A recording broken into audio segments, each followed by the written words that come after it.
অনেকেই বলে হুজুর আমি আমির হামজাকে ভালোবাসি আল্লাহর জন্য। তো আল্লাহর জন্য আমির হামজাকে যদি ভালোবাসো, তো আমির হামজার মাহফিলে প্যান্ডেল ভর্তি লোক আর কবির বিন সামেদের মাহফিলে যদি লোক হয় কম, তাহলে একটা আল্লাহর জন্য আর একটা কার জন্য? কবির বিন সামেদ কি শয়তানের কথা বলতে আসে? তার মানে আপনি চিটার। আপনি কি বলেন? নিজেরা, আপনি না, মানে যারা এটা করে তারা কি? আমি যদি বলি আমিও চিটার, আমি যদি বলি আল্লামা সাঈদীকে কোরআনের জন্য ভালোবাসি, তাই তার ওয়াজ শুনি, তো আর একজন যখন কোরআনের কথা বলে আমার যদি ভালো না লাগে, তাহলে বুঝে নেব এটা আল্লাহর জন্য হয় নাই। এটা কার জন্য হয় নাই? আল্লাহর জন্য হয় না। আল্লাহর জন্য যেমন নামাজ পড়ি আল্লাহর জন্য। ইমাম সাহেব সে পাবনার ইমাম না যশোরের ইমাম কোনোদিন চেক করেছি? কথা কয় না, চেক করেছি। তাহলে নামাজটা কার জন্যে?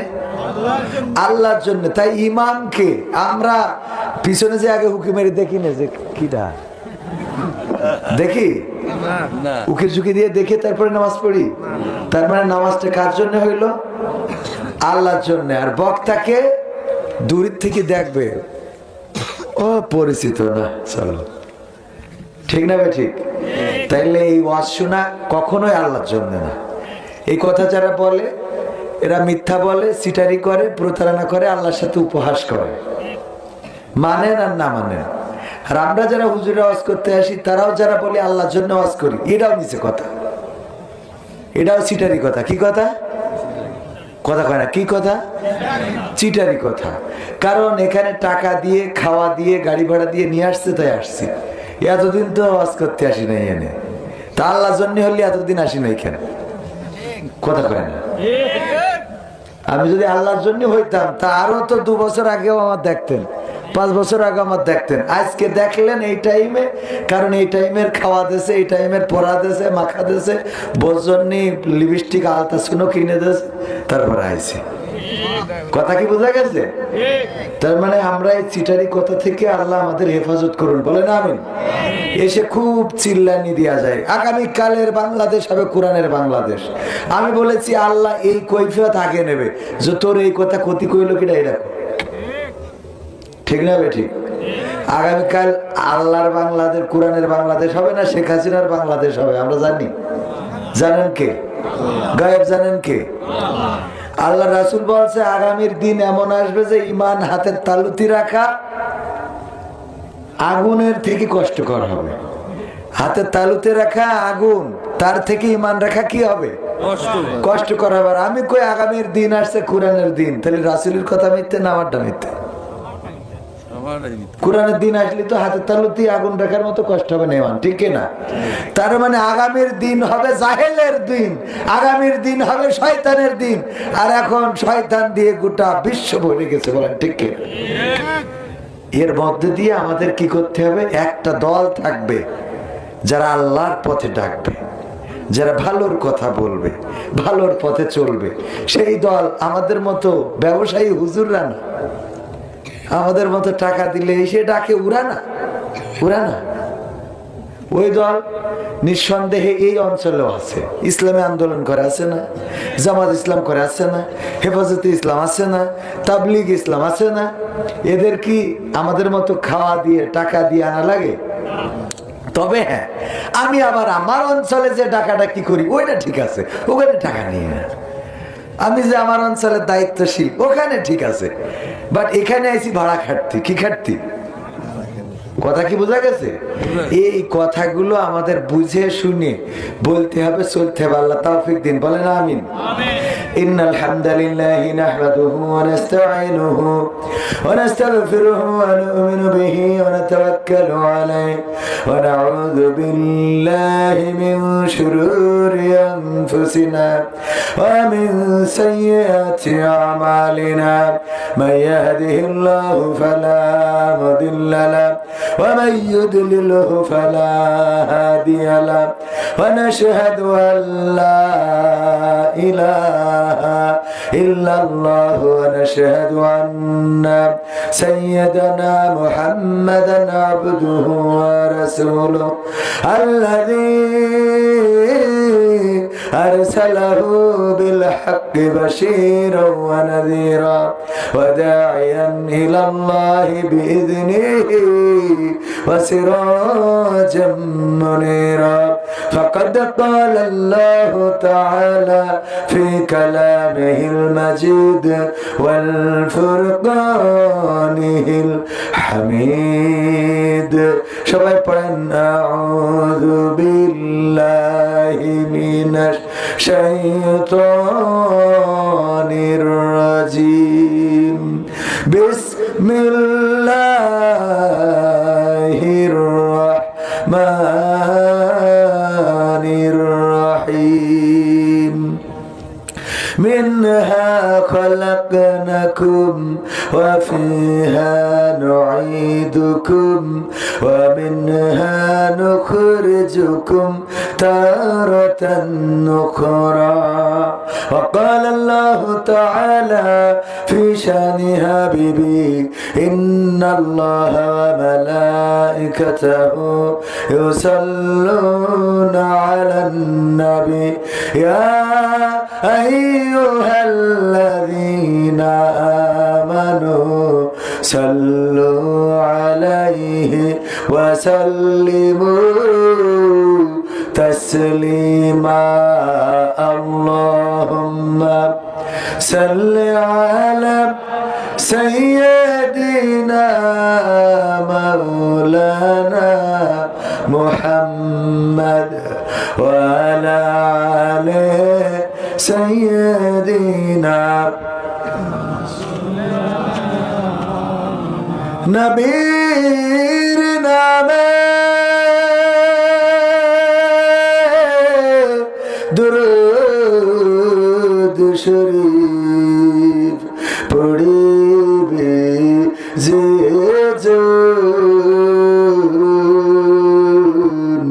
তার জন্য যে হারাম হবে জাহান্নামের আগুন আল্লাহুম্মা সাল্লি আলা সাইয়্যিদিনা মাওলানা মুহাম্মদ ওয়া আলা আলি সাইয়্যিদিনা আমার যখন ফুরাবে দিন আসবে গহীন রাতি আমার যখন ফুরাবে দিন আসবে গহীন রাতি থেকো আল্লাহ জীবনে থেকো আল্লাহ আসবে গহীন রাতি আমার আমার বলে যে কো আল্লাহ জীবনে হয়েছে সাথী আসবে গহীন রাতি আমার যখন ফুরাবে দিন আসবে গহীন রাতি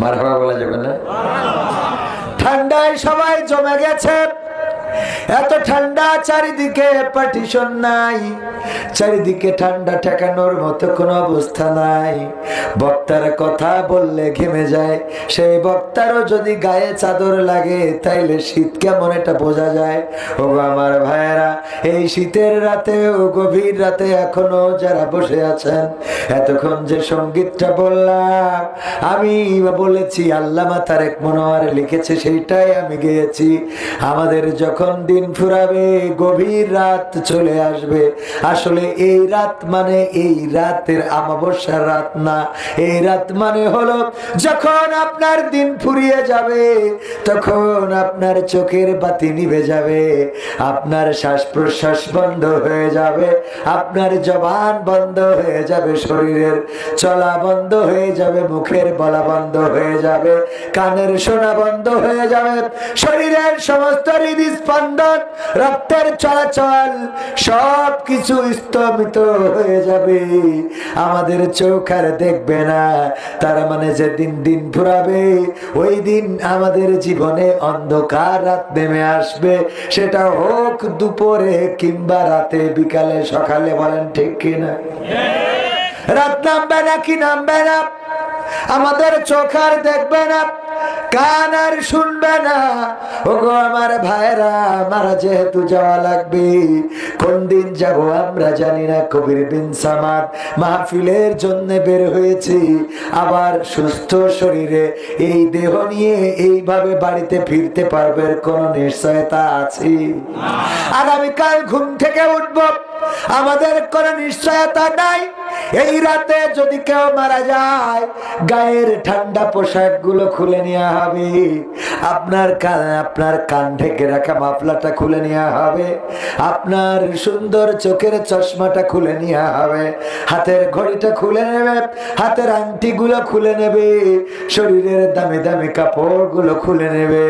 তারপরে একটা পাতলা বেডশিট অথবা পাতলা কোনো কাপড় দিয়ে এই শীতের রাত, সারাটা রাত আপনাকে ঢেকে রাখবে।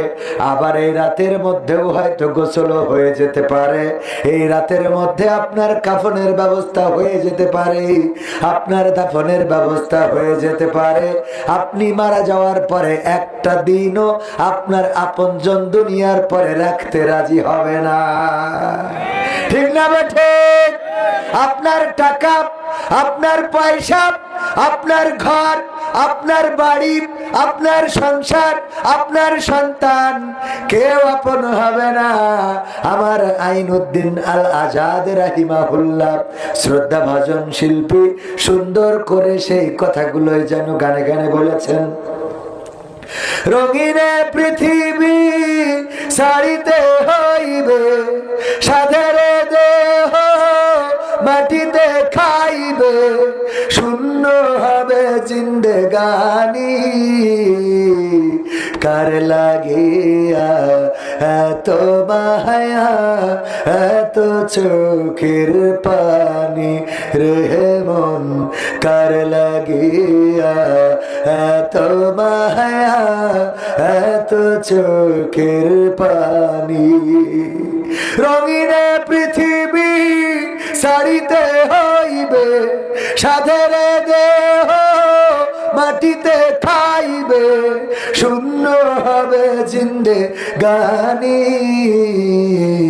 কার লাগিয়া এত মায়া এত চোখের পানি রে মন, কার লাগিয়া এত মায়া এত চোখের পানি। সন্ধ্যা হলে ডুবিবে বেলা,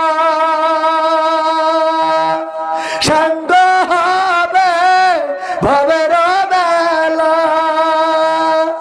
সন্ধ্যা হলে ডুবিবে বেলা, সাঙ্গ হবে ভবের বেলা, কেউ বা দিবে আখেরি গোসল, কেউ বা দিবে আখেরি গোসল, কেউ বা আনবে আতর দানি,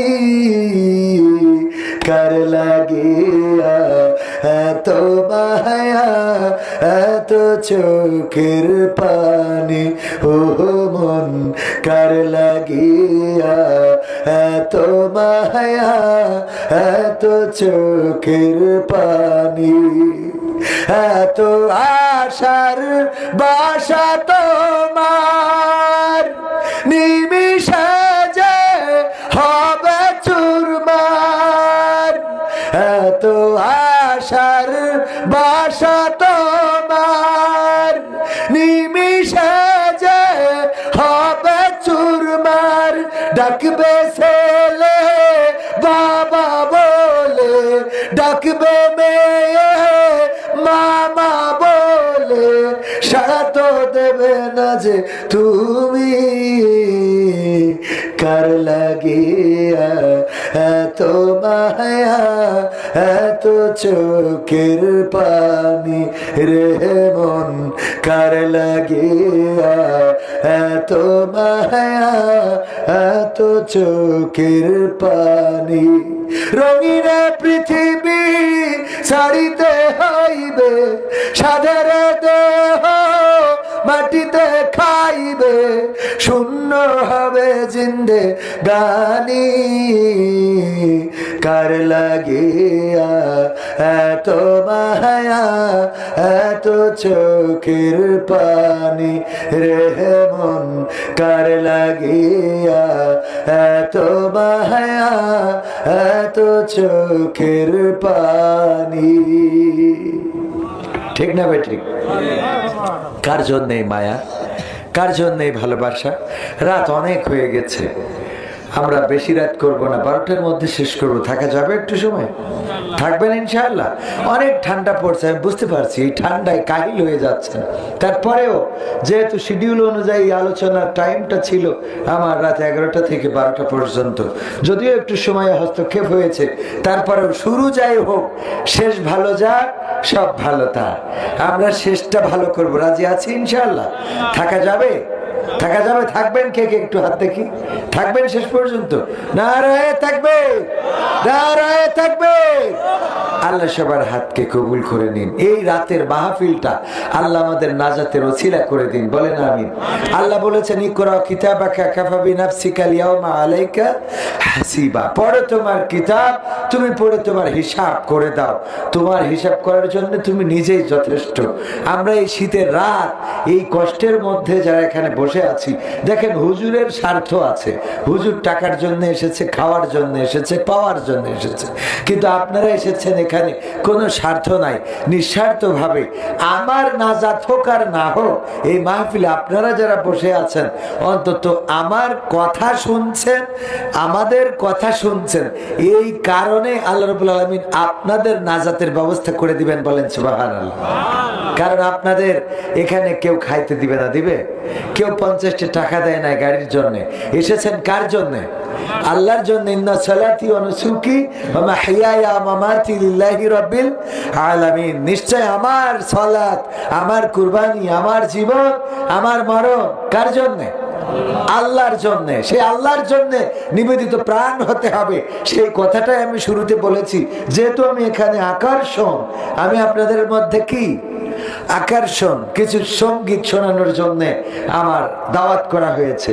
তো আমি সঙ্গীত সাথে কিছু আলোচনা অল্প টাইমের মধ্যে শোনাবো। আল্লাহ আমাদের তৌফিক দান করুন, বলেন আমিন। সম্মানিত ভাইয়েরা, আমি প্রার্থনা করেছিলাম আমাদের যখন ফুরাবে দিন, আসবে গহীন রাতি, থেকো আল্লাহ এই জীবনে হয়ে চির সাথী। আল্লাহ যার সাথী হয়ে যায় তার আর কোনো দুঃখ আছে?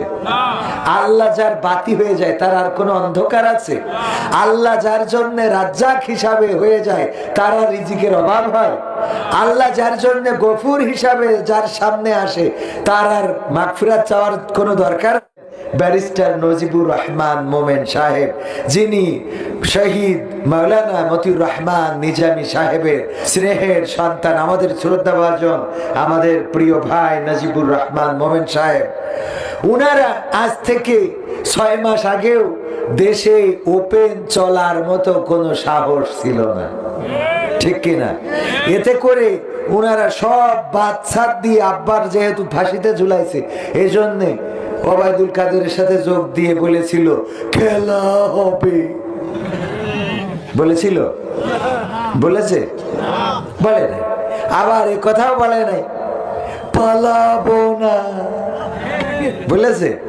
আবার এ কথাও বলে নাই পালিয়ে যাব, বলেছে? তাও বলে নাই। কারণ কি? কারণ যা বলার বলেছেন কাকে? যেই মানুষের আপনি নির্যাতন করলেন, জুলুম করলেন, ওই মানুষ প্রতিবাদ করলো না, কথা বললো না, তার মানে আপনি মনে করেন না যে সে প্রতিবাদ করে নাই। ডক্টর মিজানুর রহমান আজহারি ভাই বলেছেন, মাথায় রাখবেন এই লোকটা আল্লাহকে বলে দিয়েছে। কাকে বলেছেন? আল্লাহকে বলে দিয়েছেন। যার বলার কোনো জায়গা নেই, আমরা প্রায়ই বলি যার কেউ নেই তার আল্লাহ আছে, কিন্তু যার অনেকেই আছে তারও আল্লাহ আছে। সুবহানাল্লাহ বলেন। আমরা কিন্তু এই কথা বলি না যে যার সব আছে তার আল্লাহ মানে আল্লাহ দরকার নেই, এই কথা বলা যাবে না। বরং যার কেউ নেই তার কে আছে, আবার যার সব আছে তারও কে আছে। যার সব আছে তারও আল্লাহ আছে, যার কেউ নেই তারও আল্লাহ আছে। এই পৃথিবীর মানুষ যখন আপনার কথা শুনবে না, যখন আপনার ব্যথা বুঝবে না, যখন আপনার পাশে থাকবে না, তখনও আল্লাহ রাব্বুল আলামিন আপনার পাশে আছে। আর যখন এই পৃথিবীর মানুষ সবাই আপনার পাশে থাকবে, এরপরেও আল্লাহ রাব্বুল আলামিন আপনি যদি চান তিনি আপনাকে ছেড়ে দিবেন না। ঠিক না বেঠে? আল্লাহর নবীর বিপদের সময় আল্লাহ পাশে ছিলেন, আবার যখন রাষ্ট্র ক্ষমতা দিয়েছেন তখন আল্লাহ পাশে ছিলেন। ওমর রাদিয়াল্লাহু তাআলা আনহুর মুসিবতের সময় আল্লাহ পাশে ছিলেন, আবার যখন ইসলামের খলিফা হয়েছেন তখনও পাশে ছিলেন। যারা আল্লাহকে চায় তারা সুখের সময়ও আলহামদুলিল্লাহ বলে। ঠিক না ঠিক? সুখের সময় কি বলে? আলহামদুলিল্লাহ। কোন একটা ফল দেখার পরে বলে না তোমার গাছে বিশাল ফল হয়েছে, কেমন সার দিয়েছিলে। জমিনে যদি ধান ভালো হয় অনেকেই বলে তোমার ফসলটা ভালো হয়েছে, তুমি আসলে চাষি ভালো। আসলে কি চাষি ভালো নাকি আল্লাহ দিয়েছেন? কে দিয়েছেন? যত চাষি ভালো হোক না কেন, আল্লাহ রাব্বুল আলামিন যদি ফসলের মধ্য থেকে অন্য ফসল বের না করে দেন, পৃথিবীর কোন মানুষের ক্ষমতা নাই ওই ফসল থেকে একটা ফসল বের করে আনে। বলেন ঠিক কিনা? অনেক গরু আছে, ছাগল আছে, যে ছাগলগুলো মহিলা কিংবা ওই যে আমরা আমাদের আঞ্চলিক ভাষায় বলে বকনা গরু, গাভী গরু অথবা ধাড়ি ছাগল বা এই জাতীয় অনেকেই নাম বলে থাকে। ভাইয়েরা আমার, এই ছাগলও অনেক সময় দেখা যায় মেয়ে ছাগলগুলোর বাচ্চা হয় না, বাছুর হয় না। গরুগুলোর এরকম আছে না নাই? ওইগুলো পরে কি করে, আমাদের আঞ্চলিকতায় বলে এটা এদো গরু। আপনারা কি বলেন? সাইদে গরু। সাইদে গরু মানে যেটা সাইদে গরু মানে সারিয়ে গেছে, ও আর বাচ্চা দিবি লয়, ও আর বাচ্চা দিবি লয়, ও সারিয়ে গেছে। তো এই যে সারিয়ে গেছে বাচ্চা দিবি লয়, এই যে দেখেন এই গরুর যত বড় ডাক্তার ইঞ্জিনিয়ার হোক না কেন, গরুর বিশাল বড় ডাক্তার, সারা এলাকায় এখন আর এড়িয়ে লাগে না, উনি কমপ্লিট করে দেয়। তো এই ডাক্তার আইডিয়া বোঝেন তো, আবার আইডিয়া গরু মানে পুরুষ গরু। তো এখন তো আর পুরুষ গরুর দরকার হয় না, এখন তো ডাক্তাররাই দায়িত্ব নিয়েছে। তো এই যত বড় গরুর ডাক্তার হোক, এই সাইয়ে গরুর বাচ্চা হইতে পারবে? তাহলে বাচ্চা দেওয়ার মালিক কে? কথা কয় না, আরো ধরে বলেন কে?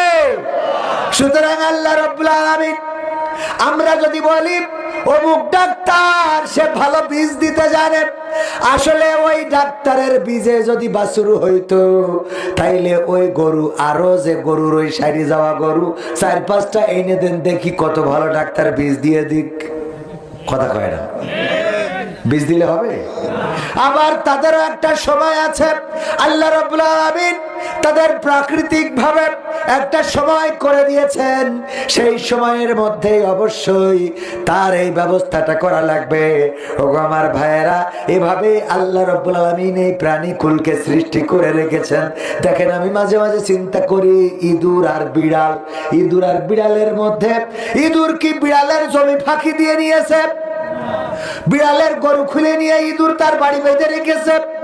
না, রাখে নাই। আবার এমন না যে ইঁদুর আমলিক করে, বিড়াল বিএনপি করে, তা করে নাকি? যে আমি বিএনপি করি, এতদিন বেরোইতে দাও না, এখন আমি 5 বছর তোমারে বেরোইতে দেব না। দেখেন, কিছুই না। আল্লাহ রাব্বুল আলামিন এই সমাজের জন্য, এই পৃথিবীর মানুষের সুখ শান্তির জন্য দেখেন ইঁদুরের শত্রু বানিয়ে দিয়েছেন বিড়ালকে, যে ইঁদুর যদি ক্ষতি করে তাইলে একটা বিড়াল পালন করার কিছুর দরকার নাই, ওই বিড়াল ইঁদুর সাইজ করার জন্য যথেষ্ট। বলেন ঠিক কিনা? আবার কুকুরের সাথে বিড়ালের দ্বন্দ্ব বাঁধাই দিয়েছে। দেখেন কুকুরের সাথে দ্বন্দ্বটা কিসের? না ওর জমি দখল করেছে, না ওর মাথায় বাড়ি দিয়েছে, অথচ বিড়াল দেখলে কুকুরের মেজাজ খারাপ হয়ে যায়। শিয়ালের সাথে কুকুরের দ্বন্দ্ব আছে না নাই? আছে। মানে কি, শিয়ালের সাথে আমাদেরও দ্বন্দ্ব আছে। আমার ইব্রাহিম ভাই, তাই তো? কি ভাই আপনি? ফজলুল হক মামা, আমার মামা যান। দেখেন আমি নামটা ভুলে গিয়েছিলাম। মামাই আমার, উনি সরল সোজা মানুষ। উনার বাড়িতে মুরগি নাই, উনার বিবি আমার মামানি মুরগিও পোষে নাই, হাঁসও পোষে নাই। কিন্তু মনে করেন শিয়াল দিনের বেলায় বের হয়েছে, উনার হাতে যদি লাঠি এক কান থাকে, চাইলে মারবে না? মারবে না। তো শিয়াল উনার কি ক্ষতি করিস বলেন? আমার মামার তো হাঁস মুরগি নাই, থাকলে না হয় চুরি করতো। উদাহরণ পাগল। আছে মানে যার নাই। ধরেন একজনের হাঁসও নাই, মুরগিও নাই, কুকুরও নাই, কিছুই নাই। তো সে শিয়াল দেখলে কি শিয়ালের ডেকে কয়ে যায় রুটি খেয়ে যায়? কি বলে? শালা তোর কখন যে পিঠাবো। ঠিক না বে ঠিক? এই যে মানসিকতা, আল্লাহ কুত্তার সাথে শিয়ালের এই লড়াই, মানুষের এই যে একটা অবস্থা তৈরি করে। আবার শিয়ালও দেখেন তাদের কিভাবে সফটওয়্যার দিয়ে দিয়েছে। ওরা কোনোদিন বলে না যে আমরা দিনের বেলায় ঘুরে বেড়াবো, তোরা কিছু বলতে পারবি না, বলে? ওরা কোনোদিন এসে বলেনি পালাবো না, পালাবো না, প্রয়োজন হলে ফজরুল মামার বাড়িতে উঠবো, বলে এই কথা? না, বলে না। শিয়াল ও জানে যে আমার রাত্রি ছাড়া বেরোনো হবে না। ওরা কিন্তু অটোমেটিক, ওরা অটোমেটিক, ও জন্মগত ভাবে আল্লাহ ওদের সফটওয়্যার সেট করে দিয়েছে যে তুই দিনের আলোতে যেন খবরদার গ্রামে বেরোবি না। ওর আরেকজন যে বুঝাইছে বলেন, আমার মামা যে বলিল শিয়ালে যে খবরদার যেন বেরেস নিয়ে, আপনার লোকগুলো ভালো না, মারবে তো মারবে, আবার পাগলা কাটা তো ভর্তি হতে পারে, বলেছে কেউ? বলে না। অথচ ওর শিয়ালই জানে। ও আচ্ছা, ও মানলাম যে শিয়াল না হয় বয়স হয়েছে তাই ওর বুদ্ধি বেশি। আচ্ছা, ওর বাচ্চারাও তো বেরোয় না, কথা কয় না। এই বাচ্চাদের বুদ্ধি দিল কিটা? দেখেন, এটা আল্লাহ রাব্বুল আলামিন এভাবেই সৃষ্টি করেছে প্রাণীকুলকে। এভাবেই সুন্দরবনের বাঘ আমাদের যদি চলে আসে, সবাই ঝাঁক বেঁধে চল বাংলাদেশ দখল করে নেবো, দেখ কোয়ানে বিএনপি জামাত সব দেখে নেবো। সুতরাং বাঘ আসলে আমরা দাঁড়াতে পারবো তাদের সামনে? ওরা কোনোদিন আসে না, কারণ ওদের যে বাউন্ডারি গন্ডা আল্লাহ সীমারেখা করে দিয়েছে, সেই সীমানার বাইরে তারা কখনো আসে না, আসবে না, তারা কখনো আসবে না। এটাই আল্লাহ রাব্বুল আলামিনের সৃষ্টি রহস্য। এই জন্য আল্লাহ যদি সাথী হয়ে যায়, আবার এই সব প্রাণী কুলগুলো দেখেন, শিয়াল আমরা দিনের আলোয় দেখি না, রাত্রে যখন গাড়ি নিয়ে যায় কত শিয়াল, এরা সবাই খেয়ে আছে, সবাই তাজা। একটা শিয়ালও দেখিনি যে এই যে গাঞ্জা খর্গের মতো টিং টিং হয়ে গেছে। একটাও কি চোখে পড়েছে এরকম? ওরে বাবা, যে কটা ট্রাক বাসে দেখবেন অ্যাক্সিডেন্ট করে মরে নিয়েছে রাস্তায়, দেখলি মনে হয় খাওয়া গেলি বোধ হয় গোশ করে নিয়ে যেতাম। ঠিক না ভাই? ঠিক। সব কি কুন্দল কুন্দল, ওরে মোটা, খাওয়াই কে? আল্লাহ খাওয়ায়। শুধুমাত্র মানুষ আমরা আল্লাহকে অভিভাবক মানতে পারি নাই, তাই আমাদের চিন্তা আমাদের করা লাগে। আল্লাহকে অভিভাবক মানলে কোনো দুশ্চিন্তা থাকে না, বলেন সুবহানাল্লাহ। কারণ আল্লাহ রাতের অন্ধকারেও শোনেন, দিনের আলোতেও শোনেন। একবার মুসা আলাইহিস সালাম আল্লাহকে জিজ্ঞাসা করলেন, ও আল্লাহ আপনি কি ঘুমান না? আল্লাহ বললেন, না আমি ঘুমাই না। বলছে, আপনি ঘুমান না কেমন করে পারেন? আল্লাহ বলতেছে, কেন তোমার কি বিশ্বাস হয় না? কয় হয় ও আল্লাহ, আপনি যে ঘুমান না, কেন ঘুমান না একটু জানতে চাই।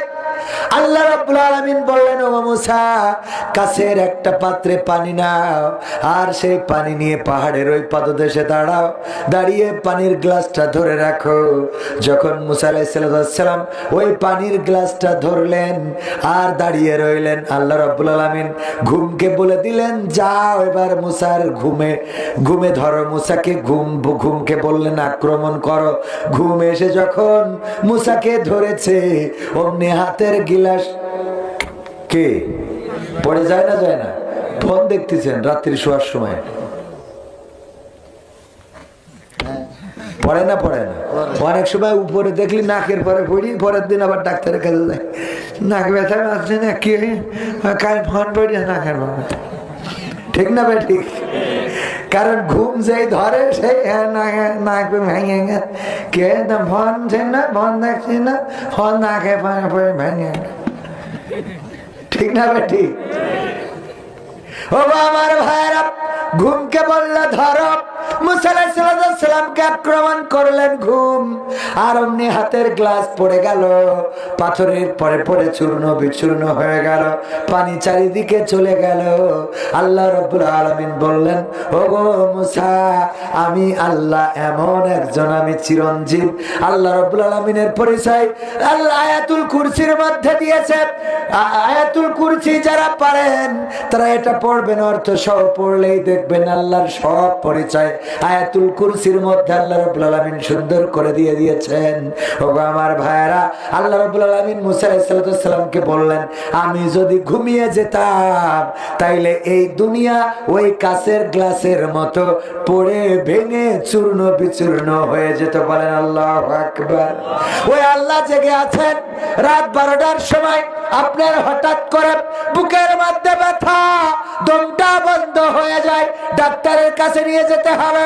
গ্রাম্য ডাক্তারকে ডাকা হলো, বলল ঘুম থেকে উঠলাম, কেবল আসতে 10টা মিনিট লাগবে, এই 10টা মিনিটও আপনি নিঃশ্বাস নিতে পাচ্ছেন না। ওই সময় গ্রাম্য ডাক্তার 10 মিনিটে আপনার কাছে আসার আগে আপনার কাছে থাকেন কি? ডাক্তার ডাকার আগে ডাকেন কাকে? আল্লাহকে ডাকা যায়, আল্লাহকে পাওয়া যায়। যারা আল্লাহকে ডেকেছে তারা আল্লাহকে পেয়েছে, আর যারা আল্লাহকে ডাকে নাই তারা আল্লাহকে পায় নাই। ওগো আমার ভাইরা, ডাকার মতো ডাকলে আল্লাহকে পাওয়া যায়।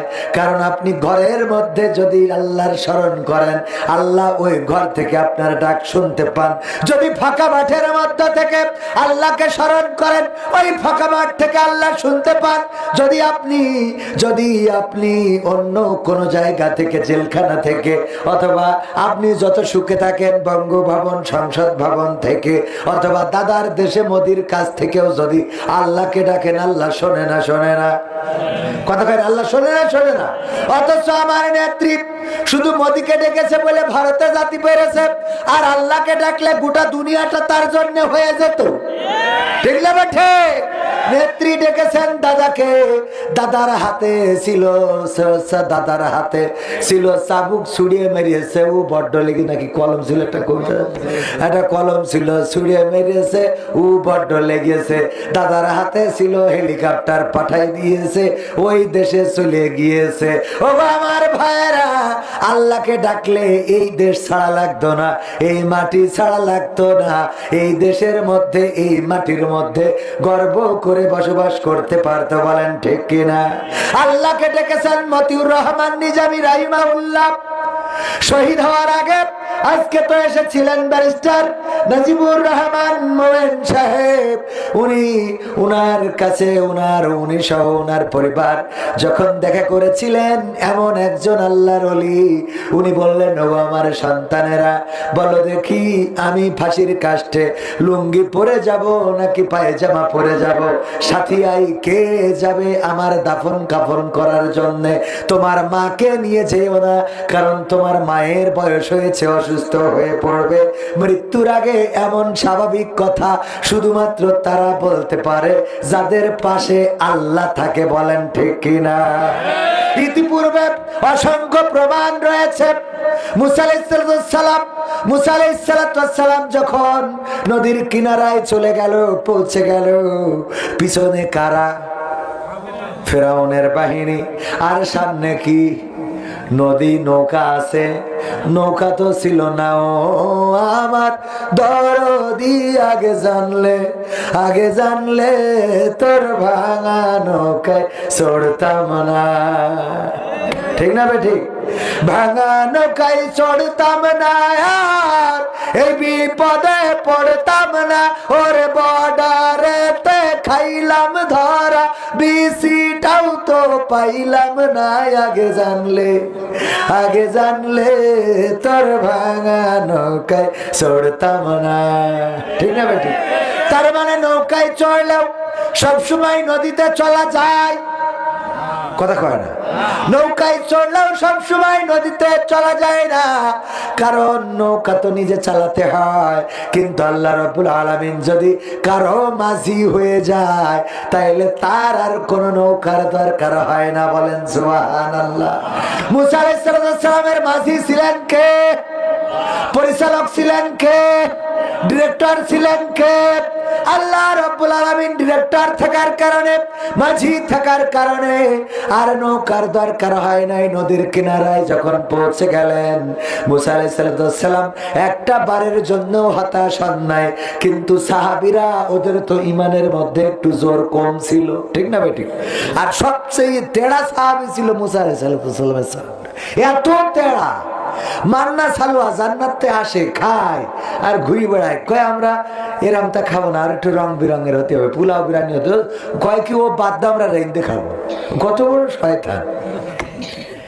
বসে পড়ি জান্নাতে খাবার আসে, তুই খাবি আর হাত ধুয়ে ঘুরে বেড়াবি আর বোর সাথে মস্তি মারবি। কথা কয় না, মন খারাপ খেল। তাইলে এখন এই যে দেখেন, এই বান্না সালুয়া জান্নাত থেকে আসে খাওয়া ফেরেশতারা, ওরা থালা বাসন মেজে রেখে দেয়, ভাত ভরে ঢাকনা খোলে, দেখে ওর মধ্যে ভাত, তরি তরকারি, গোশত। ওরে আরাম! এই আরামের খাওয়া বাদ দিতি, কয় আমরা পেঁয়াজ রসুনের চাষ করব, আলু করব, পটল করব, আমাদেরও অত ওই মান্না সালুয়া খাবো না। তো এই কত বড় খারাপ! ওরা যদি ওই সময়তে মানিয়ে নিত, তা আমরাও মনে হয় কাজ কাম করতে হতো না, আমরা আরাম করে খাতি পারতাম, ঠিক না বেঠিক? এত তেড়া সাহাবী ছিল, বলছে যে এর নিচে দিয়ে ঢোকো, মাথাটা একটু নিচে করি, আল্লাহর কাছে সাও করি। ওরা করিস কি আগে পা ঢুকাইতে, আগে পা ঢুক, বলছে মাথা ঢুকাবে না, কি ঢুকাবে? পা ঢুক। মানে শয়তান কাকে বলে? মানে কিছু শয়তান থাকে না, প্রতিদিন লিচু চুরি হয়, তো লিচুর মালিক আমার মামা যেই বলছে আজকে লিচু গাছ চকি দেবো, দেখ কিডা চুরি করে, তো হঠাৎ দেখে লিচু গাছে গান বাজতেছে, কত খাবো কত খাবো। তো বলছে কত খাবে এটা? কিডা যেই দেখে, কিডারে তুই লিচু গাছে রাত্রি? তো বলছে আমি। তা আমি মানে কিডা তুই? তাই মাকসেদ। এই মাকসেদ, তুই লিচু পারছিস কেন? এই তোর আব্বার নাম কি? ক। আমার কাছে লিচু রোজ রোজ চুরি করিস, তোর আব্বার কাছে যাব। তো বলছে আব্বার কাছে যাবে? তো যাবো না তো কি, তুই আমার কাছে লিচু চুরি করিস, তোর আব্বার কাছে পিছনে দেবো। বলছে আব্বা তো বাড়ি নেই। তোর আব্বা বাড়ি নেই, কনে গেছ? বলছে আব্বা তো উপরের ডালে। আব্বা উপরের ডালে, ওখান থেকে পেড়ি ধরছে, আমি ধরছি। তো বিচার দেবে কার কাছে? মানে শয়তানরা তো বড়টা উপরে, ঠিক না বেঠে? ও আমার ভাইয়ারা, আলোচনায় আসি। মুসা আলাইহিস সালাম নদীর কিনারায় পৌঁছে গেলেন। সেই নদীর কিনারা থেকে মুসা আলাইহিস সালাম হতাশ হন নাই, কারণ তিনি জানেন আমার মাঝি আছে, আমার মাঝি নদীর মাঝে নৌকা ছাড়াও পার করে দেওয়ার ক্ষমতা আছে না নাই? আল্লাহর নবী সাল্লাল্লাহু আলাইহি সাল্লাম যখন দাঁড়ানো, তার সাহাবীরা বলল, মুসা বিপদে নিজেও পড়েছো, আমারেও ফেলাইছো, আমাদেরও ফেলাইছো। কি করে ফেলাইলাম? এই যে নদীর কিনারায় নিয়ে এসেছো, এখন সামনে নদীতে নাই কোনো যানবাহন, নাই পার হওয়ার কোনো ব্যবস্থা, আর পিছনে ফিরআউনের সৈন্য বাহিনী, তাদের ঘোড়ার পায়ের নিচেই এখন পিষ্ট হয়ে মারা যাওয়া লাগবে, অথবা নদীতে চুবানি খাওয়া লাগবে। ওগো মুসা, এখন তো বিপদের কোনো শেষ নাই। আল্লাহর নবী হতাশ হলেন না, বললেন লা তাকনাতু মির রাহমাতিল্লাহ, আল্লাহর রহমত থেকে নিরাশ হওয়া যায় না। যারা আল্লাহর কাছে নিজেদেরকে সমর্পণ করে, আল্লাহ তাদের জন্য যথেষ্ট হয়ে যায়। আল্লাহ রাব্বুল আলামিন মুসা আলাইহিস সালামকে বললেন, হাতের লাঠি কি করবা? মুসা কয় কি করবো? কয় পানিতে দাও বাড়ি। পানিতে বাড়ি দিলেন, আর অমনি 12টা গোত্রের 12টা রাস্তা হয়ে গেল। 12টা গোত্র ওই নদীর রাস্তা দিয়ে পার হয়ে গেল। সবাই জোরে জোরে বলেন সুবহানাল্লাহ। এরপরে দেখেন আইয়ুব আলাইহিস সালাম ডেকেছিলেন কাকে? আল্লাহকে ডাকলেন কেন? শয়তানের সাথে চ্যালেঞ্জ হলো। আল্লাহ রাব্বুল আলামিন বললেন, আল্লাহ রাব্বুল আলামিনকে শয়তান বললেন, তুমি যদি তোমার বান্দা আইয়ুবকে কষ্ট দাও তাইলে আইয়ুব আর তোমার নাম জপবে না, তোমার জিকির করবে না। আল্লাহ বলল, শয়তান ও আমার বান্দা, ও বলেছে ইন্না সলাতি ওয়া নুসুকি ওয়া মাহইয়ায়া ওয়া মামাতি লিল্লাহি রাব্বিল আলামিন, আমার সালাত, আমার কুরবানি, আমার জীবন, আমার মরণ সব বিশ্ব প্রতিপালক আল্লাহর জন্য। সুতরাং আমার আইয়ুবের যত যাই বলো পরিবর্তন হবে না। কয় তুমি একটু পরীক্ষা করে দেখো। আইয়ুব আলাইহিস সালামের ধ্বংসযজ্ঞ নেমে আসলো, সন্তানেরা মারা গেল, স্ত্রীরা ছেড়ে চলে গেল, রহিম আলাইহিস সালাম ছাড়া সম্পদগুলো সব হাতছাড়া হয়ে গেল। এরপরে আল্লাহর নাম জপা ছেড়ে দিলেন না। তারপরে শরীরে ঘা হয়ে গেল, সমস্ত শরীরে ঘা হতে হতে সমস্ত শরীর আক্রান্ত হয়ে গেল। তারপর আল্লাহর ডাকা ছেড়ে দিলেন না। এরপরে সমস্ত শরীরে ঘায়ের সাথে এবার পোকা দিলেন, পোকা দিলেন, পোকাগুলো কিলবিল করে, সমস্ত শরীরে পোকা। তারপরে আল্লাহর জিকির করা ছাড়লেন না, আল্লাহকে ডাকা ছাড়লেন না। এরপরে আল্লাহ রাব্বুল আলামিন যখন জিহ্বায় পোকা দিলেন, তখন আইয়ুব আলাইহিস সালাম বললেন, ওগো আল্লাহ, তুমি আমারে আমার সন্তান কেড়ে নিয়েছো, আমার স্ত্রী কেড়ে নিয়েছো, আমার সম্পদ কেড়ে নিয়েছো, আমার সংসার ধ্বংস করে দিয়েছো। আল্লাহ কোনো অভিযোগ করি নাই, ঘা দিয়েছো তাও অভিযোগ করি নাই, আমার শরীরে পোকা দিয়েছো তাও অভিযোগ করি নাই। ওগো আল্লাহ, তুমি এখন এমন একটা জায়গায় পোকা দিয়েছো, আমার জিহ্বার পরে আল্লাহ ঘা দিলা, পোকা দিলা, আমার জিহ্বাটা যদি নষ্ট হয়ে যায়, বলো আল্লাহ আমি তোমার নামের জিকিরটা কেমনে করব? আল্লাহু আকবার। তোমার নামের জিকিরটা কেমনে করব? ওগো আল্লাহ, জিহ্বায় পোকা দিও না, এই জিহ্বাটা অক্ষত রেখে দাও, সব কেড়ে নাও, সব কেড়ে নাও, আমার ঘর বাড়ি নিয়ে নাও, আমার স্ত্রী নিয়ে নাও, আমার সন্তান সংসার সব নিয়ে নাও, বিনিময়ে তোমার ডাকার তৌফিকটা দিয়ে দাও। বলেন সুবহানাল্লাহ। আল্লাহকে ডেকেছে, আল্লাহ রাব্বুল আলামিন সমস্ত শরীর সুস্থ করে দিলেন, আবার সংসার ফিরিয়ে দিলেন, জমি জায়গা সম্পদ ফিরিয়ে দিলেন, সন্তান স্ত্রী ফিরিয়ে দিলেন। ওগো আমার ভাইরা, এই জন্য আল্লাহকে যারা ডাকে, বিপদে পড়লেও যারা ডাকে, সুখে থাকলেও যারা ডাকে, তারা কোনোদিন নিরাশ হয় না, নিরাশ হবে না। ওগো আমার যুবকেরা, যাদের চাকরি নাই, যাদের ইনকাম নাই, উপার্জন নাই, মানুষের দরজায় দরজায় ঘুরে বেড়াও, মানুষের কাছে যে বড় একটা চাকরির ব্যবস্থা করে দাও, আকিজে কি একটা চাকরির ব্যবস্থা করে দেয়া যায়, আদিনে কি একটা চাকরির ব্যবস্থা করে দেয়া যায়। ভাইরা আমার, বড় চাকরি দাতা হলো এই জমিনের মধ্যে আল্লাহর উপরে আর কেউ চাকরি দেওয়ার লোক আছে নাকি? আল্লাহ তো লোক না, আল্লাহ আমাদের স্রষ্টা, আল্লাহর মতো আর কেউ নাই চাকরি দিতে পারে। আমার জীবনের একটা ঘটনা আপনারা শুনলে অবাক হতে পারেন, কোনোদিন বলি নাই, কোনো আজে বলি নাই, আজকে আপনাদের শুনিয়ে যায়। গত বছরের আগের বছর যখন ইতিকাফে বসলাম, আদ্দিন মেডিকেল কলেজ মসজিদ যশোর পুলের হাট, আমার স্যার আকিজের বড় ছেলে মহিউদ্দিন স্যারের সাথে ইতিকাফ করি 5 বছর ধরে। গত বছরের আগের বছর ইতিকাফে বসলাম, আমার আব্বার সাথে ওয়াজ করে বেড়াতেন একজন বক্তা, তিনি বেঁচে আছেন, কিন্তু আমার আব্বা মারা গিয়েছেন আজ 22 বছরেরও বেশি হয়ে গেল। উনি ফোন করে বলল, কবির বাবাজি, তুমি শুনেছি আকিজে চাকরি করো? আমি আকিজ কলেজিয়েট স্কুলের কালচারাল টিচার, অনেকেই জানতে পারেন, আমি আকিজে চাকরি করি। ভাইয়েরা আমার, বলল তোমার সাথে শুনেছি স্যারের খুব ভালো সম্পর্ক, যদি আমার ছেলেটার একটা চাকরির ব্যবস্থা করা যায়। আমি বললাম, রমাদানের মাসে শেষ 10 দিন মসজিদ থাকবো, স্যারও থাকবেন আমাদের সাথে, আপনি যদি চান তাইলে ওইখানে আসবেন ছেলেকে নিয়ে এবং সিবি নিয়ে আসবেন, আমরা চেষ্টা করব স্যারকে বোঝানোর। সিবিটা নিলাম, স্যারকে বললাম, স্যার আমার আব্বার বন্ধুর সন্তান একটা চাকরির জন্য আপনার কাছে এসেছে, বাড়ি হলো খুলনা পাইকগাছা, উনি এসেছেন কষ্ট করে একটা চাকরি চায়। স্যার বললেন তার সিবিটা রেখে দাও। ওনাকে বললেন কবিরের কাছে থাকলো, কবির আমার কাছে ঈদের পরে বুঝ করে দেবে, তারপরে একটা ব্যবস্থা দেখি করা যায় কিনা। যখন উনি চলে গেলেন, স্যার বলল, ওগো কবির, এইভাবে তো হাজার হাজার সিবি জমা পড়ে, কতজনের চাকরি দেব, কতজনের চাকরি দেয়া যায়, তুমি সিবিটা তোমার কাছে রেখে দাও।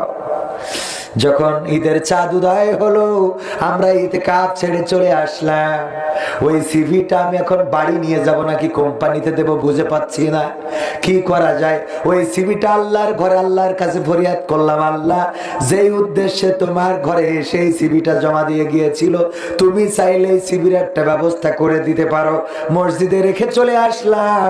পরের বছর ইতিকাফ করার সময় শুনলাম ওই লোকটা চাকরি পেয়েছে, তবে নিজ যোগ্যতায়। ওই লোকটার কোনো সুপারিশ লাগে নাই, বলেন সুবহানাল্লাহ। চাকরি পেয়েছে নিজ যোগ্যতায়, চাকরি দিয়ে দিয়েছে, কারণ উনি এসেছিলেন মসজিদে। যদিও চাকরি ফরিয়াদ করেছেন একজন কোম্পানির মালিকের কাছে, তার থেকে বড় ফরিয়াদ শুনেছে কে? আল্লাহ শুনেছেন। সুতরাং আমরা চাইবো কার কাছে?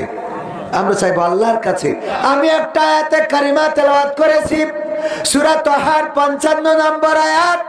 এই আয়াতে কারিমাটা আমরা তেলাওয়াত করে থাকি যখন কোনো মানুষ মারা যায় তার কবরের কাছে যেয়ে, যখন কবরে নামায় তখন বলি মিনহা খলাকনাকুম ওয়া ফিহা নুঈদুকুম ওয়া মিনহা নুখরিজুকুম তারাতান উখরা। পড়ি না সবার মুখস্থ আছে না নাই? আমরা মরা মানুষের কাছে আয়াতটা কেন পড়ি?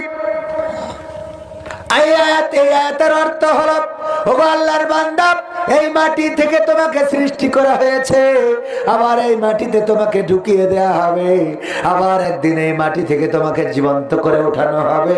বলেন দেখি, মরা মানুষের যদি এই কথা বলা হয়, ওই মরা মানুষ কি আর সাবধান হওয়ার সুযোগ আছে? তাইলে তারা বলি কেন? আমার মামা যদি বাইক জোরে চালায় আর অ্যাক্সিডেন্ট করে, এরপরে যদি বলি বাইক জোরে চালালে অ্যাক্সিডেন্ট করা লাগে, আর কোন লাভ আছে? অ্যাক্সিডেন্ট করা হয়ে গেছে, এখন বলি কোনো লাভ আছে? বরং যে বাইক স্টার্ট দিয়েছে তার বলতে হবে, দেখো বাইক সাবধানে চালাইও, কারণ জোরে চালাইলে অ্যাক্সিডেন্ট হয়ে যেতে পারে। এই কথা বলতে হবে তাকে যে এখনো বাইক চালানো শুরু করে নাই, কিন্তু যে অ্যাক্সিডেন্ট করেছে তার আর সাবধান করে লাভ আছে নাকি? ওর তো ঠ্যাং ম্যাং, হয় পাতালে না হয় হাসপাতালে, ঠিক না? হয় পাতালে না হয় হাসপাতালে।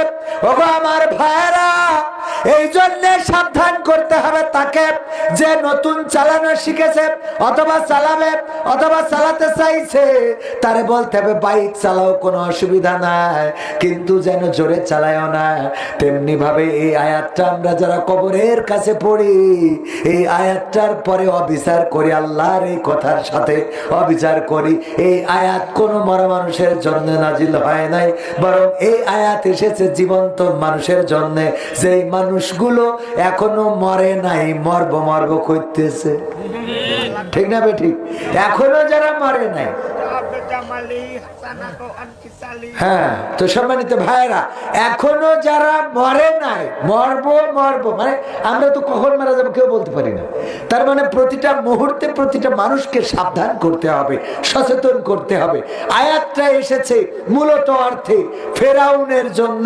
মুসা আলাইহিস সালামকে দিয়ে আল্লাহ পাঠিয়েছিলেন। আল্লাহ বললেন, যাও ফেরাউনকে বলো বাউন্ডারি ক্রস করে ফেলেছো, আর বড়াই করা যাবে না, লড়াই করা যাবে না, অহংকার করা যাবে না। আরবিতে বলে দিলেন কি, মিনহা খলাকনাকুম ওয়া ফিহা নুঈদুকুম ওয়া মিনহা নুখরিজুকুম তারাতান উখরা। ওগো ফিরাউন, কিসের বাড়াবাড়ি তোমার, কিসের পিড়াপিড়ি, কিসের মারামারি, কিসের হানাহানি, কিসের কাটাকাটি, কিসের রক্তপাত, কিসের সংঘাত, কিসের এই অহংকার, কিসের এই বড়াই, সব চূর্ণ বিচূর্ণ হয়ে যাবে। ওগো ফিরাউন, তুমি কি জানো না এই মাটি থেকে তোমাকে সৃষ্টি করা হয়েছে, আবার একদিন এই মাটিতে ঢুকানো হবে, আবার একদিন এই মাটি থেকে তোমাকে জীবন্ত করে উঠানো হবে। এই আয়াত মুসা আলাইহিস সালামকে দিয়ে আল্লাহ পাঠালেন ফেরাউনের কাছে, আর আমরা নিয়ে যেয়ে লাগাই দিছি গোরস্থানে। কোথায় লাগাইছি? তার মানে আয়াত করে পড়তে হবে মামার কাছে, ওগো মামা মামা যখন সেলুনি থাকবে তখন মামা সেলুনি মনে করেন সব লাগানো হয়ে গেছে, বলতে হবে মিনহা খলাকনাকুম ওয়া ফিহা নুঈদুকুম ওয়া মিনহা নুখরিজুকুম তারাতান উখরা। ওগো মামা দাড়ি কেন কাটেন? এই মাটি থেকে আপনারে সৃষ্টি করা হয়েছে, আবার মাটিতে ঢুকানো হবে, আবার মাটি থেকে উঠানো হবে। সুতরাং রাসূলের এই সুন্নাহটা একটু সংরক্ষণ করেন, ঠিক না বেঠে? এরপরে এই আয়াত কোথায় পড়বেন?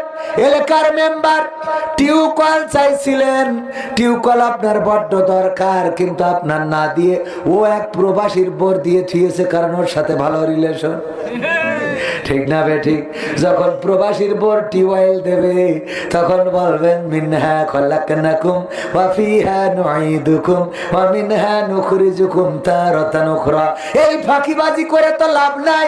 টিউবওয়েল দিয়েছে গরিবদের জন্য, আর তোমার সাথে প্রবাসীর বোর একটু দেওর ভাবির সম্পর্ক, তাই তুমি কলটা ওখানে দিয়ে দিলে না, এটা করা যাবে না। তোমার কি মনে হয় না তুমি এই পৃথিবীতে এসেছো, আল্লাহ তোমারে মাটি থেকে সৃষ্টি করেছে, আবার মাটিতে ঢুকাবে, আবার মাটিতে উঠাবে, আল্লাহর কাছে দাঁড়ানো লাগবে। সুতরাং ভাবিকে নয় বরং গরিবকে এই টিউবওয়েল দিতে হবে। চেয়ারম্যানকে বলতে হবে, চেয়ারম্যান সয়াবিন তেলের বোতল আপনার খাটের নিচে, কারণটা কি? এসেছে তো গরিবদের জন্য। ওগো চেয়ারম্যান, আপনার কি মনে হয় না মিনহা খলাকনাকুম ওয়া ফিহা নুঈদুকুম ওয়া মিনহা নুখরিজুকুম তারাতান উখরা? ওগো আমার যুবকেরা, লাইলাতুল ফেব্রুয়ারিতে যারা আই লাভ ইউ আছে না নাই? ওই দিন কোন মেয়ে এসে যদি বলে ফুল দিলাম, নাও আমি তোমারে I like you, I love you, তখন আপনার বলতে হবে মিনহা খলাকনাকুম ওয়া ফিহা নুঈদুকুম ওয়া মিনহা নুখরিজুকুম তারাতান উখরা। কিসের ফুল দাও তুমি? তুমি আমার অন্যায় পথে কেন ডাকো? তুমি কেন ভাবো না এই মাটি থেকে তোমাকে সৃষ্টি করা হয়েছে, আবার এই মাটিতে ঢুকানো হবে, আবার এই মাটির থেকে উঠানো হবে? ওগো আমার ভাইরা, এমনি ভাবে অন্যায় যেখানে আয়াতটা সেখানে, অন্যায় যেখানে আয়াতটা সেখানে, যে যাই করুক তার কানের কাছে যে ডক্টর ইউনূস যদি অন্যায় করে তাইলে বলতে হবে মিনহা খলাকনাকুম ওয়া ফিহা নুঈদুকুম ওয়া মিনহা নুখরিজুকুম তারাতান উখরা। ওগো ডক্টর ইউনূস সাহেব, আর সুদ খাওয়া খাওয়ি চলবে না, আর কোনো বাড়াবাড়ি চলবে না, আর কোনো মারামারি চলবে না। আল্লাহর আইন মতো দেশ যদি চালান আমরা সাথে আছি। ওগো ডক্টর ইউনূস সাহেব শোনেন, এই মাটিতে আপনার বানাইছে, মাটিতে ঢুকাবে, মাটিতে উঠাবে, আল্লাহর কাছে দাঁড়ানো লাগবে। সুতরাং সাবধান হয়ে যান। ওবায়দুল কাদেরের বলার দরকার আছে না নাই? ও ওবায়দুল কাদের, টাকা দিয়ে মোবাইল কিনলাম, আর তুমি বলো এই মোবাইল কে দিয়েছে? ঠিক না বেঠে? আমরা টাকা দিয়ে কিনলাম, আর তুমি বলো এই মোবাইল কে দিয়েছে? এই মোবাইল আমি সরকার দিয়েছে। এত বড় ডাহা মিথ্যে কথা কেমনে বলো? তোমার কি মনে হয় না মিনহা খলাকনাকুম ওয়া ফিহা নুঈদুকুম ওয়া মিনহা নুখরিজুকুম তারাতান উখরা? মনে থাকবে? আজকে ওয়াজটা মুখস্থ করাই দিলাম। যেখানে অন্যায়, যেখানে অপরাধ, যদি দুইজন দেখেন পার্কে বসে আছে এরকম, মানে এই দুইজন না, মানে বিপরীত লিঙ্গের, হ্যাঁ বসে আছে, কানের কাছে দিয়ে বলবেন মিনহা খলাকনাকুম ওয়া ফিহা নুঈদুকুম ওয়া মিনহা নুখরিজুকুম তারাতান উখরা। ফাঁকা হয়ে যাও। এই যে সৌন্দর্য থাকবে না, ওগো নায়ক নায়িকা কপট কপতি, ওগো তোমরা কি চিন্তা করো না এই মাটি থেকে তোমাদেরকে বানানো হয়েছে, মাটি থেকে সৃষ্টি করা হয়েছে, মাটিতে ঢুকানো হবে, আবার একদিন এই মাটি থেকে তোমাকে উঠানো, তোমাদেরকে উঠানো হবে। যখন দুইজন একসাথে থাকবে তখন এই আয়াতটা পড়া লাগবে। এমনি ভাবে এই সব জায়গার জন্য এই আয়াত নাজিল হয়েছে, আর আমরা এই আয়াত নিয়ে যেয়ে গোরস্থানে মেরে দিয়েছি। ওগো আমার ভাইরা, সুতরাং আমরা পরিবর্তন হওয়ার দরকার আছে না নাই? আমরা যেগুলো পড়ি বুঝে তো পড়ি না, আর যাদের কাছে পড়া হয় তারাও বোঝে না। একবার এক হুজুর ওয়াজ করেছে সব আমলিগের বিরুদ্ধে, সব হাসিনার বিরুদ্ধে, সব জয়ের বিরুদ্ধে, বঙ্গবন্ধুর বিরুদ্ধে। পাশে থাকা আমার মামার মতো এক নেতা বলছে, হুজুর আপনার কিন্তু স্টেজতে নামতে দেবো না, ঠ্যাং খুলে কাঠের ঠ্যাং লাগাই দেবো। কেন আপনি সব তো আমাদের নেত্রীর বিরুদ্ধে বললেন, আমার শেখ হাসিনার বিরুদ্ধে বললেন। হুজুর বলছে অসুবিধে নেই, আমি মোনাজাতের সময় ঠিক করে দিবানে। মোনাজাতের সময় হুজুর দেখলাম মোনাজাতের সময় যদি আমি সুন্দর করে বাংলায় ওয়াজ করি, ভাই আল্লাহ তুমি শেখ হাসিনার ক্ষমা করে জান্নাত দাও, তাইলে তো ইরা কাঠি খোলা যেমন তেমন শ্রোতারা কাঠি খুলে দেবে। ঠিক না ভাই? ঠিক। শ্রোতাদেরও ভয় পাবে। হুজুর বললেন আবার দোয়ার সময় শিখান যে মাফ করি দাও। হুজুর দেখলো দুইটা দলই ঠিকঠাক, যারা বোঝে আর যারা বোঝে না। আমার মামা বা মামার মতো নেতা পাশে বসা হুজুর দোয়া করতেছে, রব্বানা আতিনা ফিদ দুনিয়া হাসিনা ওয়া ফিল আখিরাতি হাসিনা ওয়া কিনা আযাবান নার। উনি নেতা বলতে যাক হুজুর আপনি আরবি দিয়ে হাসিনার নাম ধরে দোয়া করলেন, ভালো লাগলো। আসলে হাসিনার নাম ধরে দোয়া করলো, কথা কয় না। এরকম যারা বোঝে না তারা উল্টো পাল্টা পড়ে, যেখানে যা পড়া দরকার না সেখানে তাই পড়ে, যেখানে যা দরকার না সেখানে তাই রাখে। আর আমরা আমাদের প্রয়োজন মতো তো কিছু লিখে নিয়েছি। যেমন দেখবেন যে টিরাকে সারাদিন গাছ বয়, ওদের গাছের দরকার। আর যে পৃথিবীর গাছগুলো কেটে টিরাকে সাজাইয়েছে উঁচু করে, ওর পিছনে লেখা রয়েছে গাছ লাগান পরিবেশ বাঁচান। শয়তান গাছ লাগান পরিবেশ বাঁচান, আর ওর টিরাকে সব গাছ মেরে ভরে দিয়েছে। ঠিক না বে? ঠিক। টয়লেটে লিখে রেখেছে পরিষ্কার পরিচ্ছন্নতা ইমানের অঙ্গ। টয়লেটে লেখার জন্য এই হাদিস, পরিষ্কার পরিচ্ছন্নতা ইমানের অঙ্গ। আর বাসের মধ্যে লিখে রেখেছে নিশ্চয় আল্লাহ ধৈর্যশীলকে পছন্দ করেন। আছে না নাই? কারণ বাসে হেল্পার বলেছে সিট ভরা, পাবনায় যাবেন, কয় ওঠেন শিগগিরি, ঠেসে ঠেসে উঠা যায় না, বলছে ভিতরে যান সব ফাঁকা। অথচ গেটের পার হওয়া যাচ্ছে না, ও ভিতরে সব ফাঁকা। কত বড় শয়তান, ঠেলে তোলবে আসে এই জায়গা আছে, আরে ভিতরে সব ফাঁকা, খালি যাই দেখেন। উইটে দেখা যায় ফাঁকা মানে কি আপনার জামা কাপড় ব্লাউজ ছায়া কোনো কিছু ঠিক রাখতে পারেন না। ঠিক না ভাই? ঠিক। এবার হঠাৎ রাগ হয়ে যায়, হেল্পারের কলার ধরবেন, ওই দেয়ালে দেখা যায় নিশ্চয় আল্লাহ ধৈর্যশীলকে পছন্দ করে। আল কুরআন মাফ করে দিলাম। কত বড় শয়তান, বুদ্ধি করে কনে কি লিখে রেখেছে। এক মুরব্বী বাসে উঠেছে, উঠে ওর বোর কোলের মধ্যে বসায়নি, বসে আছে বুড়ো খুনখুনি। তো বউ বুড়ি, তো ওই ইয়াং ফুলাপান ওরা দেখে ওদের খারাপ লাগছে যে বুড়ো এরকম করে ধরে থাকবে কেন, এখন কি লাইলাতুল ফেব্রুয়ারি, ওদের একটা বয়স তো থাকা লাগে। তো পাশে আমার মামা ছিল, মামা বলছে মুরব্বী একটু সাইড করলে হয় না? বলছে কেন? তো দেখছেন না ফুলাপান হাসাহাসি করছে যে একদম কোলের মধ্যে নিয়েতে, বোঝেননি? একটু মুরব্বী তা বলছে যে তুমি মনে হয় লেখাপড়া জানো না। তো জানবো না কেন? লেখাপড়া জানলে ওখানে কি লেখা রয়েছে দেখো দিন, কি লেখা রয়েছে দেখে, লেখা রয়েছে নিজের মাল নিজে সাবধানে রাখুন, নিজ দায়িত্বে রাখুন। হ্যাঁ, তো এখন আমার মাল আমি ছাড়িয়ে দিতে হবে তোমার পাকাও হয়েছে। কথা কি বোঝা গেছে? নিচের মাল নিজ দায়িত্বে রাখুন, সাবধানে রাখুন। আমার ভাইয়েরা এই জন্যে প্রয়োজন মতো কিছু কথা নোট করে রেখে দেয় যে এই কথাটা খুব দরকার, এই কথাটা এই জায়গায় যাবে। যেমন ফকিররাও এখন কোরআন জানলে ওরা ভিক্ষে করতো, ইন্নাল্লাহ আশতারা মিনাল মুমিনিনা আনফুসাহুম ওয়া আমওয়ালাহুম বিআন্না লাহুমুল জান্নাহ। ওরা আয়াত জানে না, তাই এই কথা বলতে পারে না।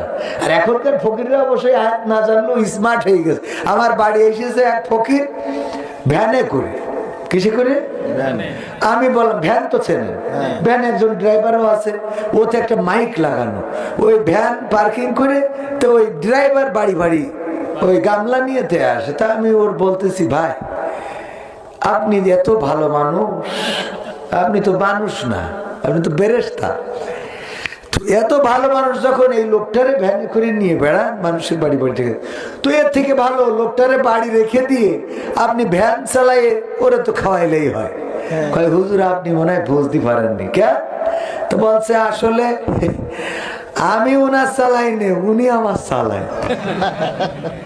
উনি আমার বলছে ভ্যানও ফকিরির, ও মাইকও ফকিরির, আমিও ফকিরির। আমি ফকিরির আন্ডারে চাকরি করতেছি। ওর নিয়ে আসি সকালে, এই বাড়ি বাড়ি তুলি দিয়ে আমার মাসে একটা বেতন আছে।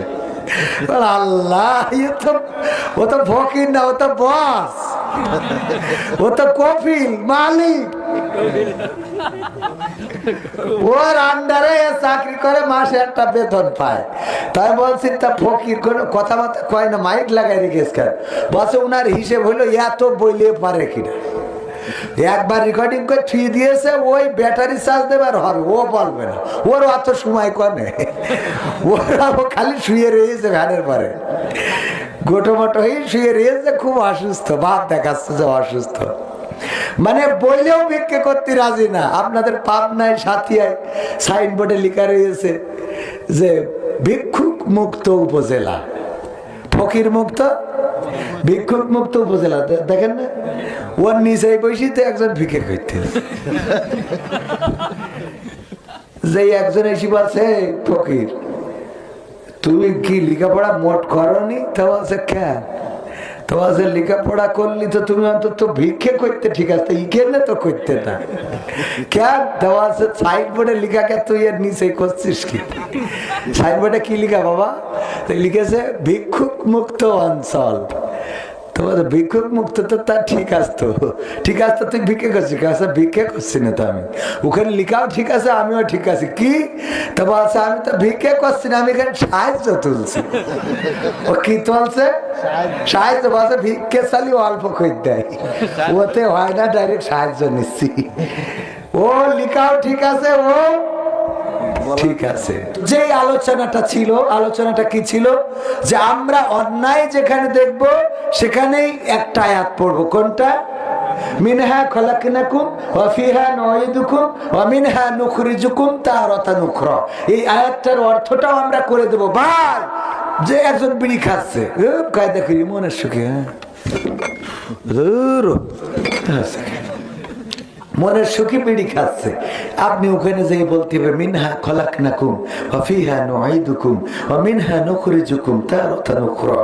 ও বলবে কি বললি তুই? কি কোন মন্ত্র পড়লি? আমারে জাদু করলি? না, এটা কোরআনের আয়াত। আল্লাহ কোরআনে সূরা তাহার 55 নম্বর আয়াতে বলেছেন, দেখো এই মাটির থেকে তোমাকে সৃষ্টি করা হয়েছে, মাটিতে ঢুকানো হবে, মাটিতে উঠানো হবে। ওই মারা যাওয়ার পরে পড়ে লাভ নেই, মারা যাওয়ার পরে পড়ে লাভ কি? কথা কয় না। মারা যাওয়ার পরে খুব পরেজগার, ওই মরে গেছে আমার মামাই তো বোন, মামার মেয়ে, আমি দেখতে যাবো। তা বলছে না হুজুর আপনি দেখতে যাইতে পারবেন না। কেন? তো বলছে মেয়ে মানুষ না, আপনার মামাই তো বোন হয়, মাহারণ পুরুষ ছাড়া দেখতে পারবে না। তা আমি বলছি মামাই তো বোনের আমি নিয়ে যে কয়দিন আগে পাবনা সিনেমা হলে তো একসাথে, তখন তো কেউ হাদিস দেওনি, কথা কয় না, তখন হাদিস দেয়। ও মরি যাওয়ার পরে, ও মরিয়ে গেলে ওর সাথে ঘেঁষাঘেঁষি করবে কিনা? ও তো ভয়তেই বাঁচে না, যে না জানি আমারও ধরে নিয়ে যায়, ঠিক না বেঠে? সুতরাং মরা মানুষের কাছে হাদিস ঝেড়ে লাভ নেই।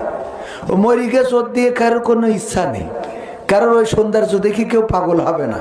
যে যুবক সারাদিন পাঁচ ঘুরি বেড়ায়, ও যদি হঠাৎ ওর ওই নায়িকা মরি যায়, ও খবর ও মারে, ওর সাথে আমি নেই, ও ঘরের তো ঝাঁপ দেবে রয়ে যাবে, ঠিক না বে ঠিক?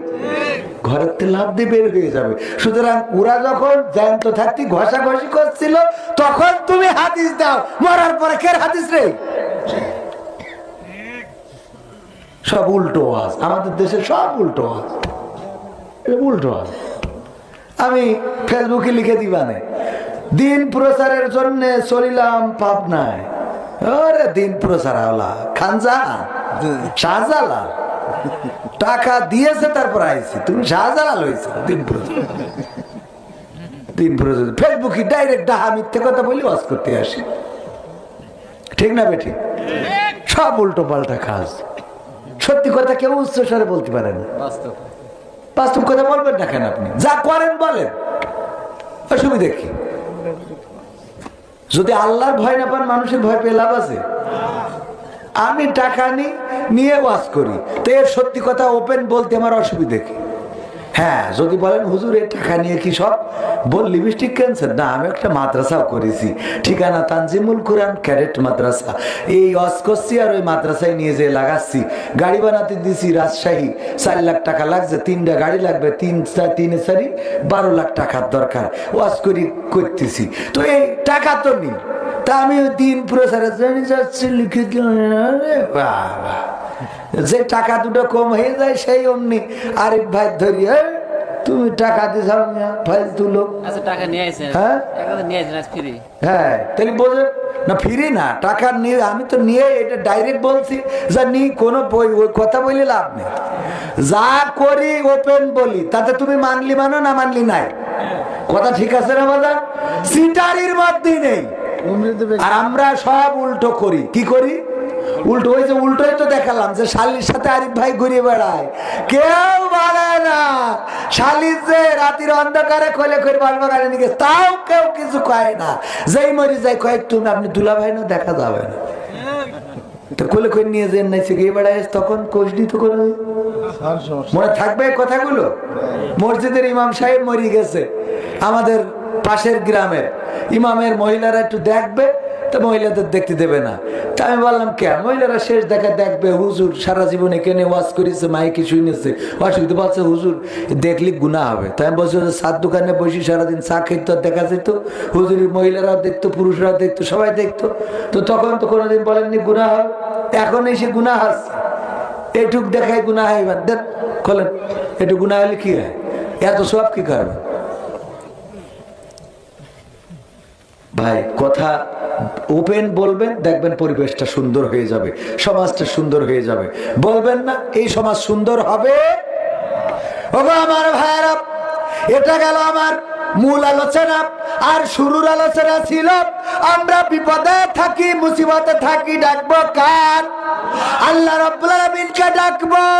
রাতের অন্ধকারে পেট ব্যথা শুরু হয়েছে, দম বন্ধ হয়ে যায়, হার্ট স্ট্রোক করবেন, ওই সময় ডাক্তার ডাকতেও সময় লাগে, কিন্তু আল্লাহকে ডাকতে সময় লাগে। আল্লাহকে ডাকতে সময় লাগে না।